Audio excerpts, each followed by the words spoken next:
Hello, ladies and gentlemen. Welcome back to the channel. Happy Friday, everybody. I hope your day and your week are going very well so far. The college football postseason is officially here. We are now getting to the good stuff, guys. We got bowl season, but more importantly, the college football playoffs officially kick off today, the start of the new 12-team format for the first time in college football history. Today's sort of like the calm before the storm, the appetizer before the main course, if you will. Tomorrow is where the majority of the playoff games are, but we do have one playoff game tonight, as well as a couple bowl games. Even though it is a smaller slate, I found some really good value and have some solid picks to go ahead and share with you guys. But first, as always, people, please make sure to go ahead and hit the subscribe button, hit that like button, and drop a comment down below. It helps the channel grow, and it really does mean a ton to us. We'll be posting content all college football playoff / bowl season long, so make sure you're subscribed to the channel. This is kind of the format I think I'm going to go with. I talked about it in my last college football video. I wasn't sure how I was going to do it. I think I'm just going to do basically, instead of doing a full slate video,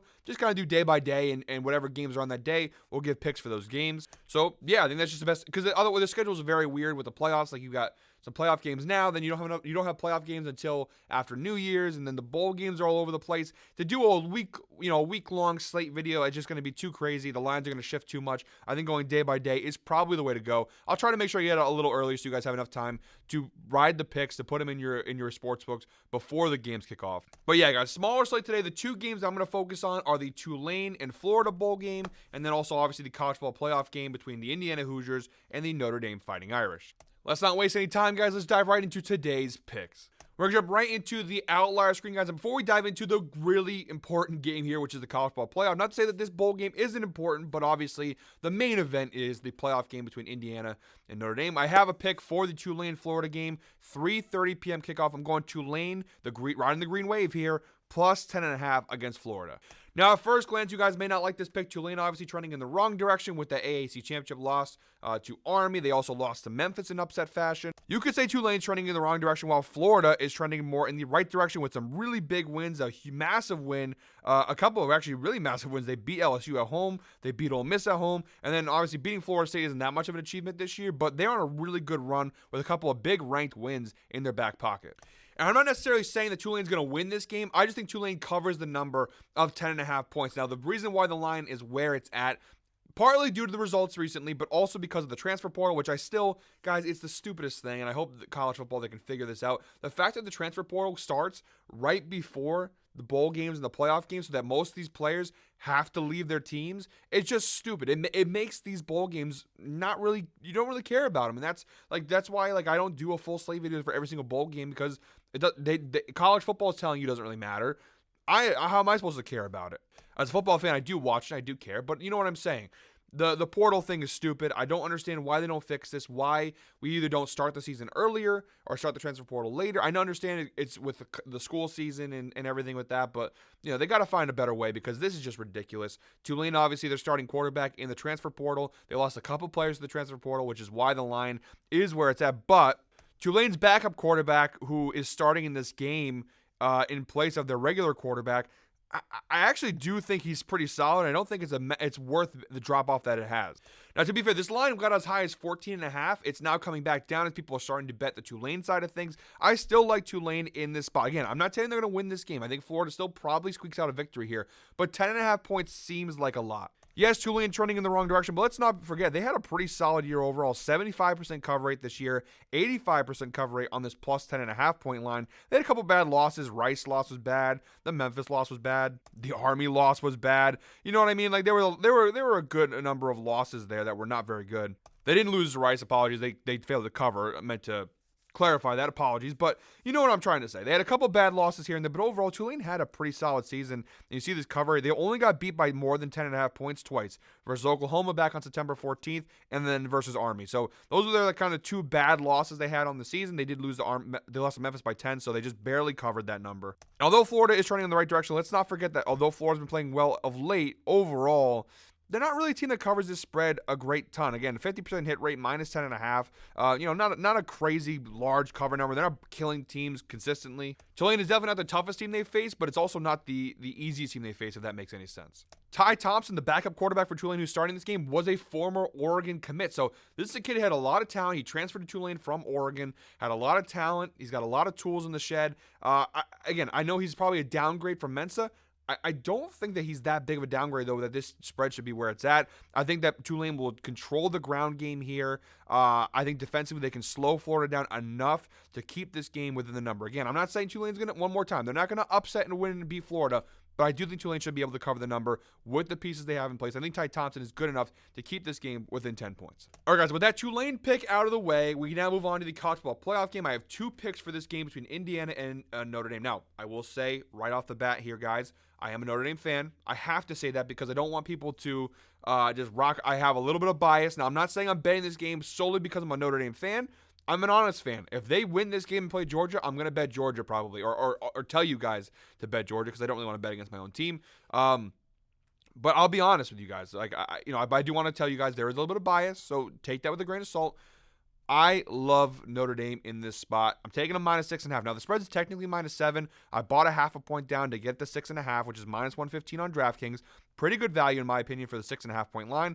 Notre Dame, both these teams have been, but Notre Dame in particular has been a cover darling this season. 83% cover rate overall against the spread, 92% on this line of minus 6.5. The only game this year they did not cover minus 6.5. Again, we know it's that Northern Illinois game, that one game that kind of tanked Notre Dame's season, right? Besides that, though, Notre Dame has been unbelievable. Again, I know their schedule hasn't been the toughest. Same argument you can make towards Indiana. Neither of these teams have had really tough schedules necessarily, but I think Notre Dame has a little bit tougher schedule than they have. They have an impressive win versus A&M. The Louisville game win has aged well. Georgia Tech, Navy, Army. They had a couple decent wins on their resume. Now, it's not the most impressive resume in college football, but they had a couple of really nice wins. And overall, you do see Notre Dame, they are 8-0 against the spread in the last 8 games as a favorite. It's insight provided by Outlier, so we have that rocking for a second. They cover the spread of minus 6.5 in every game dating back to September 7th. Since that Northern Illinois loss, they've covered the spread of 6.5 points in every single game since then. Now, have they played a team as good as Indiana since then? No, they haven't. But I know this is a kind of a cheap opt-out, and a lot of people are going to be saying this. You're going to hear this a lot from other people. I just don't think Indiana has proven themselves. I think that they're not, they had a cupcake schedule, and the couple games where they could have proven themselves, they kind of let themselves down. The 2 games that I look back for Indiana's schedule that I'm like, wow, that's an impressive, that's a tough team. Michigan and Ohio State. Now, they did beat Michigan. To be fair, they did beat Michigan. It was a home game. They beat them 20-15. But Michigan, the fact that Michigan was the second toughest team on their schedule speaks volumes as to what Indiana's schedule has been this year. And they struggled in that game. Yes, they got away with the victory, but they barely hung on and barely beat Michigan in that game. Now, you could say Michigan has turned in the right direction. They beat Ohio State, all this stuff. But Michigan, let's call it what it was. They had a really down year coming off a national championship winning season. Yes, that was a good win for Indiana, but if that's their best win, that's not very good. At least Notre Dame has the A&M win in their back pocket, which looks really good. At least they have Louisville and Georgia Tech and Army and Navy. And again, none of those teams have, Army finished top, they were the AAC champions, ranked in the top 25. Navy was ranked at the time they beat them. Georgia Tech, that game aged pretty well. Louisville was a ranked team. The real challenge that Indiana faced was Ohio State, and they got whooped in that game. They got spanked in that game. Now, I think Ohio State is probably a level ahead of Notre Dame, but I do think that Notre Dame is still in that pool and again, they're in the college football playoff, so of course they are.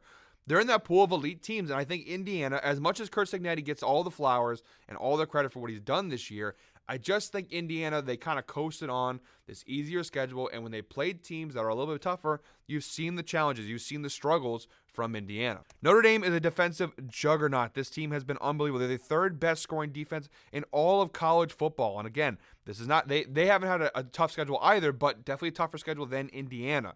You look at the numbers across the board. I mean, this is the 3rd best pass defense. Now, the one weakness they do have, Notre Dame's run defense, there's some weaknesses there, but Indiana's strength has been in the passing game, not so much the rushing game. So the one area where Indiana would have an advantage, they're not really a great running team overall. Yards per play, forcing turnovers. Their pass rush is decent. Any category you want to look at, they were pretty efficient in the red zone as well. This is a really solid Notre Dame defense. On the flip side, Indiana's defense ranks out very well, but how many elite offenses do they face? Now, Notre Dame with Riley Leonard this year has been a really solid offense. Now, passing-wise, Not a very good passing team. 101st. They don't really throw the ball a lot. This is a run-heavy team, including Riley Leonard himself. They run the football a lot. But overall, this was a solid Notre Dame offense, a top 10 rushing offense, solid offensive line, and a good quarterback. Riley Leonard can make the throws when he has to. And my thing with Indiana is, yes, their defense looks really solid on the numbers standard, but how many of these offenses were good offenses? Was Maryland a great offense? Northwestern, are they known for their offense? Nebraska, at one point, they looked like they were decent, but Dylan Raiola did not have, let's say, the best season. Michigan State, Michigan, Purdue, the only truly good offense they faced all year was Ohio State, and they gave up 38 points to them. I do think that Ohio State's offense is a step above Notre Dame's, but it's pretty comparable. I would say that Notre Dame's offense, although it's a step below Ohio State, it's in that same class. Guys, I'm just keep kind of repeating the same point, but the moral of the story is, as much as I like Indiana, they've had a great season, a Cinderella season. Who would have thought in the preseason that Indiana would make the college football playoff? Nobody. The odds were like Leicester City winning the Premier League kind of odds. It's been a great year. I just think that you're at Notre Dame in South Bend, Indiana, for the first ever college football playoff game. You got that massive home. Now, obviously, it's in the state of Indiana, so yes, it is a home game for Notre Dame, but I'm sure there will be some Hoosier fans there. This is a home game for Notre Dame in their home stadium, fired up.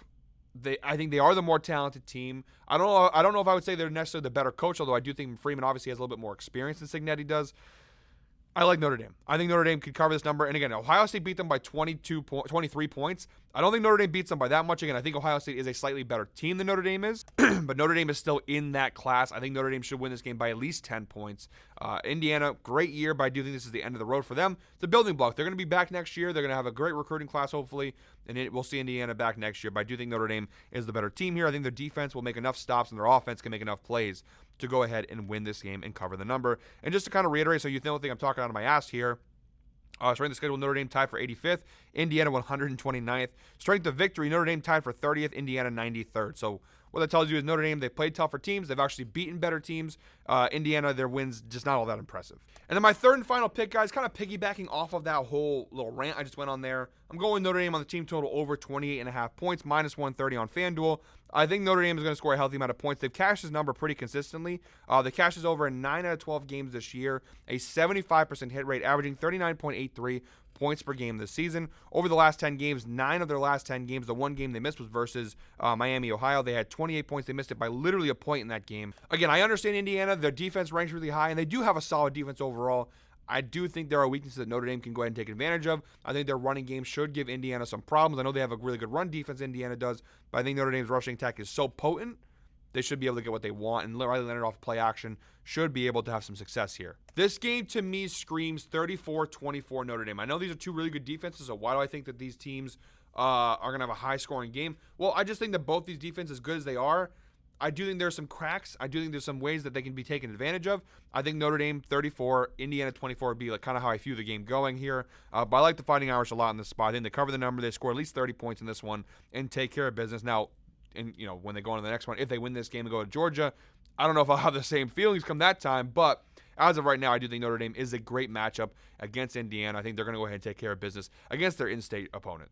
Apologies, guys. I know it's only 3 picks, and the video is like almost 15 minutes long. I went a little bit of a rant there. Again, my Notre Dame Fighting Irish, I had to go ahead and talk about them.